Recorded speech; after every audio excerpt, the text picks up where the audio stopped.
So, ayun nga pala, meron pa pala tayong isang slide na about eligibility of dependents, no? Kasi po, although yung plan natin ay para sa government employees, maaari din po tayo mag-enroll ng optional na dependents, no? Ang dependents po natin ay iba para sa married members saka sa single members. Ang dependents po natin coordinated for the approval of the President Medical Director of Kaiser, no? At kailan ibigay yung age demographics at maaari po manghingi ng medical questionnaire para sa dependents, no? Para sa married members, ang requirement po para sa dependents ay unang i-enroll yung legal spouse, followed by the eldest child, tapos yung second eldest child, and so on, no?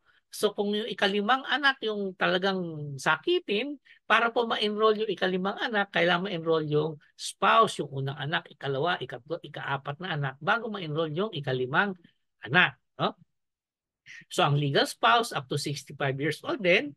Tapos ang children na pwedeng isama ay yung legitimate and legally adopted children 1 to 21 years old who are unmarried and unemployed and living under the same roof as the principal. Ibig sabihin, yung ating dependent child ay dependent pa talaga sa principal member. Para sa mga single members, yung mga walang asawa, pwede pong enroll yung mga parents followed by the eldest sibling and so on, no? So, kailangan yung parents ay up to a maximum of 65 years old, unemployed, and dependent on the principal member.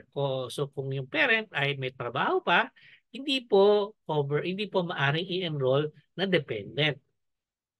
Pwede rin po isama yung siblings, no? Yung brothers and sisters, 1-year-old hanggang 21 years of age. Pero po yung brothers and sisters, kailangan unemployed and are living under the same roof as the principal.